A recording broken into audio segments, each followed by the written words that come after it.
이곳에서 뭘 하고 있어요? 어떤 사람을 찾고 있는 거야? 내가 찾고 있는 건 사람이 아니거든. 그리고 방금 찾았어. Hey sobat fans drama Korea semuanya, welcome to my channel. Gimana kabar kalian hari ini? Aku harapkan selalu dalam keadaan sehat dan baik-baik saja ya. Di video kali ini aku mengajak kalian semuanya untuk mereview drama Korea terbaru yang masih ongoing yang berjudul Tale of the Nine Talents, saat Kumiho pria datang ke dunia manusia. Drama Tale of the Nine Talents menjadi drama pertama yang menampilkan sosok Kumiho laki-laki. Drama Tale of the Nine Talents ini menampilkan sosok berbeda dari Kumiho atau siluman rubah berekor 9. Siluman yang sudah sejak lama dikenal dalam kisah-kisah tradisional Korea. Biasanya dalam film atau drama Korea, sosok Kumiho digambarkan dalam bentuk perempuan yang cantik. Drama Tale of the Nine Talents sudah tayang di stasiun TVN mulai tanggal 7 Oktober sampai dengan 26 November 2020 dengan berjumlah 16 episode. Drama ini menggantikan slot penayangan drama Flower of Evil yang sudah habis. Drama ini dikenal dengan judul lainnya yaitu The Tale of Kumiho. Drama Tale of the Nine Talents disutradarai oleh Kang Shin Hyo dan ditulis naskahnya oleh Han Wori. Untuk pemeran utama dari drama Tale of the Nine Talents ada 3 orang. Yang pertama adalah Lee Dong Wook. Dia merupakan aktor tampan yang juga pernah membintangi beberapa drama hits lainnya seperti Hotel King, Blendmaid, Bubblegum, Goblin, Life, Touch Your Heart, Stranger from Hell, dan Search. Pemeran utama yang kedua adalah Jo Bo-ah, merupakan aktris cantik yang juga pernah membintangi drama hits lainnya seperti Monster, Sweet Strength and Me, Temperature of Love, Goodbye to Goodbye, My Strength Hero, dan Forest. Pemeran utama yang ketiga adalah Kim Bum. Dia merupakan aktor tampan yang juga pernah membintangi beberapa drama hits lainnya seperti Boys Over Flower, Dream, Still Marry Me, The Winter the Wind Blow, Hidden Identity, dan Miss Cop 2. Bersamaan dalam drama ini, dia juga sedang menyelesaikan proyek drama lainnya yang masih ongoing yaitu Law School. Sebelum kita mulai sinopsisnya, buat kalian yang baru pertama kali nonton channel ini dan belum subscribe, kalian klik tombol subscribe-nya dulu ya guys. Kalau kalian suka dengan channel ini, kalian klik tombol like-nya. Dan jangan lupa aktifkan loncengnya, supaya kalian terus mendapatkan notifikasi kalau channel ini update video yang terbaru. Mari kita sama-sama buat channel ini terus berkembang maju ya guys. Terima kasih yang sudah selalu setia mendukung channel ini. 난 다시 태어나면 한 번만 사람으로 살아보고 싶다. 난 이제 너한테 져줄 생각이 없어. 이무기, 지금 어디 있냐? 너는 날 때부터 내게 바쳐진 재물이니라. 내 신부가 될 거니까요. 제일 무서워하는 게 뭐야? 저는 지금부터 무슨 짓이든 하려고 합니다. 엄마! 조금만 더 버텨줘. Drama Tale of the Nine Talents bergenre aksi, thriller, fantasi, romantis, dan melodrama. Drama ini menceritakan kehidupan di sekitar Leon yang diperankan oleh Lee Dong Wook. Leon merupakan seorang Kumiho atau siluman rubah ekor 9 yang sangat melegenda. Karena perjanjian yang dibuatnya untuk menyelamatkan cinta pertamanya, Leon kemudian pensiun menjadi dewa yang melindungi pegunungan Baekdu Daegan. Leon kemudian turun ke dunia manusia untuk membasmi siluman serta iblis yang mencelakakan manusia. Pada episode awal dimulai dengan sebuah narasi bahwa saat rubah berusia 100 tahun, dia bisa berubah menjadi wanita yang cantik atau menjadi seorang pria tampan. Bila rubah hidup 1000 tahun, dia bisa berkomunikasi dengan langit dan menjadi Jeonho. Hadiahnya setara dengan dukun yang luar biasa dan bisa melihat hal-hal yang terjadi di masa depan. Kemudian terjadi kecelakaan mobil yang terjadi pada satu keluarga di daerah Yoboge. Mereka mengalami kecelakaan tunggal yang menyebabkan mobilnya terbalik. Namji-ah, yaitu anak kecil yang ada dalam mobil terbalik itu, melihat ayah dan ibunya tidak sadarkan diri dan merasa ada orang yang mendekati mereka. Namji-ah kecil mencoba meminta pertolongan, tapi tiba-tiba dia melihat dua orang yang mendekati mereka yang berwajah sama dengan orang tuanya yang sudah terkapar. Dan ketika Ji-ah kecil berteriak, tiba-tiba gadis kecil itu tersadar sedang berada di rumahnya. Awalnya dia mengira bahwa ini adalah sebuah mimpi, namun Ji-ah mulai merasakan kecurigaan ketika hadiah yang diberikannya patah dan bajunya bernoda darah. Ji-ah kecil juga melihat keanehan pada sikap kedua orang tuanya yang berbeda. Mereka tertawa bahagia ketika melihat siaran berita di televisi yang mengatakan ada kebakaran di sebuah pasar dan terdapat banyak korban. Ji-ah kecil meminta pada ibunya untuk dibuatkan makanan kue kenari karena dia merasa lapar. Ketika ibunya mencari kue kenari, Ji-ah kecil mengambil gunting dan mengatakan bahwa dia sebenarnya alergi terhadap kacang. Ibu Ji-ah meminta maaf dan mengatakan kalau dia lupa karena sedang lelah. Kemudian Ji-ah kecil mengatakan kalau ibunya tidak mungkin lupa karena ibunya adalah seorang dokter. Kemudian Ji-ah kecil menusuk wanita yang mirip ibunya tersebut, dan ketika wanita itu hendak mencekiknya, Ji-ah kecil kemudian berlari dan mencoba bersembunyi. Ji-ah lari ke kamarnya dan menutup pintu serta menahannya dengan meja. Bahkan ketika gagang pintu kamarnya terlepas, gadis kecil itu melihat tangan ayahnya berubah menjadi monster. Tapi tiba-tiba dia mendengar ada seseorang yang menyelamatkannya. Orang tersebut adalah seorang pria yang membawa payung merah. Pria itu bertanya apakah dia Ahm. Pria itu mengeluarkan kekuatannya dan masuk ke dalam Ji-ah kecil, sehingga pria itu mengetahui kalau Ji-ah bukanlah Ahm. Pria itu kemudian menghipnotis Ji-ah kecil untuk melupakan kejadian hari itu, atau dia akan membunuhnya. Kemudian Ji-ah kecil tersadar dan dia kembali ke lokasi terjadinya kecelakaan tadi. Tetapi di situ tidak ditemukan mayat ayah dan ibunya. Hanya ada mobil yang terbalik dan banyak darah yang berjajaran. 21 tahun kemudian, Leon, yaitu pria yang menyelamatkan Ji-ah kecil, bersiap menghadiri sebuah pernikahan. Kemudian turunlah hujan ketika dia datang ke pernikahan tersebut dan mengatakan hujan selalu turun jika Gumiho menikah. Leon mendekati mempelai wanita untuk membunuh wanita tersebut yang ternyata adalah seorang Gumiho.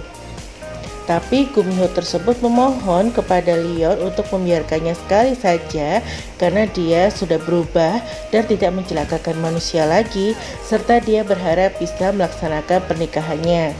Akhirnya Leon hanya memberikan kesempatan sampai upacara pernikahannya selesai, kemudian menghabisi Gumiho wanita tersebut. Sebelum menghilang, Gumiho wanita itu memohon kepada Leon untuk menghapus kenangan bahagia antara dirinya dan mempelai pria agar mempelai prianya tidak merasa terluka. Dan Leon pun menghipnotis mempelai pria tersebut serta para saksi mata yang ada di gedung pernikahan itu dengan mengatakan kalau mempelai wanitanya melarikan diri dengan pria lain. Kebetulan dalam gedung pernikahan itu Leon bertemu kembali dengan Namji-ah yang diperankan oleh Jo Bo-ah. Namji-ah adalah seorang produser acara supernatural di televisi yang sibuk mencari bahan tanpa rasa takut. Di tengah keributan yang terjadi karena mempelai wanitanya melarikan diri, Namji-ah melihat Leon berjalan ke arah luar dengan santai dan tiba-tiba ingat bahwa itu adalah pria yang menyelamatkannya saat kecil dulu. Akhirnya Namji-ah dan timnya mencari tahu tentang kejadian kaburnya mempelai wanita tersebut. Ketika dia memeriksa baju mempelai wanita tersebut, Namji-ah melihat ada sebuah kejanggalan. Dia menemukan bukti perlawanan di baju pengantin tersebut serta menemukan bulu merah dan membawanya untuk bertanya pada dokter hewan yang sering menjadi narasumber di acaranya. Dokter tersebut mengatakan bahwa itu adalah bulu rubah merah. Namun Jia merasa aneh, bagaimana bisa rubah merah ada di dalam gedung pernikahan di Gangnam. Dokter itu masih terus menyangkal kegelisahan Nam Jia, tapi dia tidak semudah itu goyah. Dan ternyata dokter hewan itu adalah temannya Leon, sesama Gumiho yang sudah hidup berdampingan dengan manusia. Jia dan timnya menyelidiki kembali kejadian tentang kaburnya mempelai wanita dan menemukan berbagai macam kejanggalan, terutama kepada pria yang menggunakan payung merah bersulam. Karena dia tidak menemukan rekaman CCTV yang memperlihatkan mempelai wanita itu keluar dari gedung, Jia mencari tahu informasi tentang pria tersebut dan menayangkannya di program acaranya di televisi. Akhirnya Jia mendapatkan kabar dari seorang informan tentang pria berpayung merah itu. Informan itu adalah seorang siswa yang belajar untuk ujian masuk PNS dan berasal dari provinsi Jeolla serta memiliki orang tua petani. Informan itu mengatakan kalau pria itu adalah seorang monster, dia tidak menua dan tidak akan mati. Dia itu seperti goblin atau alien seperti yang ada di drama-drama Korea. Tapi Jia tidak mempercayai yang dikatakan informan tersebut karena menurutnya profil dan penampilan orang tersebut tidak cocok. Bagaimana mungkin seorang siswa yang belajar untuk ujian masuk PNS memakai sepatu buatan tangan seharga 4 juta won dan tidak ada aksen dalam nada bicaranya? Well, ternyata siswa tersebut adalah seorang Gumiho juga ya guys. Tapi sebelum pergi, siswa itu mengatakan kejadian yang terjadi di Yokboge dan meminta Jia untuk membuktikannya sendiri. Karena penasaran, Jia akhirnya pergi ke halte bus yang sudah disepakati untuk naik bus tersebut. Di halte bus tersebut ada 2 orang yang lainnya yang juga sedang menunggu bus, serta seorang siswa SMA yang menyapa Jia dan mengatakan bahwa cita-citanya juga menjadi produser acara televisi. Dan 1 orang lagi yaitu pria yang sedang mabuk dan matanya cacat. Tetapi ketika Jia hendak naik dalam bus, pria mabuk itu tiba-tiba jatuh dan terluka, sehingga membuat Jia menolongnya. Jia tidak jadi naik bus tersebut, tapi kemudian di dalam bus itu dia melihat ada Leon. Dia mencoba mengejar bus itu tapi tidak bisa. Akhirnya Jia menggendong pemabuk tersebut dan mengantarkannya pulang. Tapi dia merasa aneh terhadap pria itu karena selain sangat berat, Jia juga tidak merasakan nafas pada pria itu dan dia pun menurunkannya hingga pohon keramat yang ditunjukkan oleh pria mabuk itu. Pria itu mengatakan bahwa dia tidak akan mengucapkan terima kasih karena sudah membayar budinya. Jia bingung apa maksud dari pria tersebut. Kemudian Jia melihat sebuah taksi dan menghentikannya untuk mengejar bus dengan nomor 1002 tadi. Tapi ketika Jia hendak naik taksi, dia tidak melihat pria pemabuk itu lagi, dan ternyata pria pemabuk itu sudah hilang. Jia mengikuti jalur bus tersebut karena mengejar Leon, dan ternyata bus yang tadi hendak dinaikinya terjadi kecelakaan di jalur yang sama di mana Jia dulu kecelakaan bersama orang tuanya. Kecelakaan bus tersebut menyebabkan 5 orang meninggal dan 1 orang selamat. Tapi Jia kemudian menyadari bahwa 1 orang hilang dari bus tersebut dan pria tersebut adalah Leon, pria berpayung merah. Ketika Jia bertanya kepada siswi wanita yang selamat dari kecelakaan bus tersebut tentang pria berpayung merah, siswi itu malah ketakutan dan berkata kalau pria itu akan datang membunuhnya. Ketika Jia menelpon seseorang untuk menjaga siswa SMA tersebut, dia melihat pria berpayung merah itu sedang bertanya di resepsionis, sehingga akhirnya Jia mengajak pria itu untuk berbicara. Jia mengatakan kalau dia sudah 3 kali bertemu dengan pria itu. Pertama di acara pernikahan, kedua di dalam bus, dan ketiga di rumah sakit tempat korban selamat dirawat dan mengatakan ada keanehan. Kemudian pria itu menjawab mungkin itu adalah takdir. Lalu Jia bertanya apakah pria itu membunuh mereka semua atau ada seseorang yang ingin dibunuh pria itu. Leon mengakui kalau dia memang ingin membunuh seseorang dan pergi meninggalkan Jia. Jia menanyakan nama pria itu tapi pria itu tidak menjawabnya. Tapi Jia tidak menyerah sama sekali. Jia kemudian melemparkan tasnya ke arah Leon dan secara refleks ditangkap oleh Leon. Dan ternyata Jia berusaha mendapatkan stick jari dari pria itu. Leon mengatakan kalau ini bukanlah kencan buta dan tidak akan ada pertemuan yang kedua. Karena ketakutan, siswi yang bernama Soyoung yang selamat dari kecelakaan bus itu akhirnya ikut dengan Jia ke rumahnya. Jia meninggalkan catatan pada perawat untuk menyampaikannya pada Leon. Ketika sedang tidur, Jia terbangun dan kaget melihat Soyoung sedang menatapnya. Soyoung bilang bahwa dia sudah mengingat kejadian kecelakaan bus itu. Soyoung bercerita melihat pria yang membawa payung merah itu mendatanginya dan mencoba untuk membunuhnya. Padahal kejadian yang sebenarnya justru Soyoung yang membunuh semua penumpang bus itu. Ketika Jia mencoba memberikan dukungan pada Soyoung, gelasnya jatuh sehingga Jia membersihkan serpihannya sambil bertanya mau kemana Soyoung malam-malam.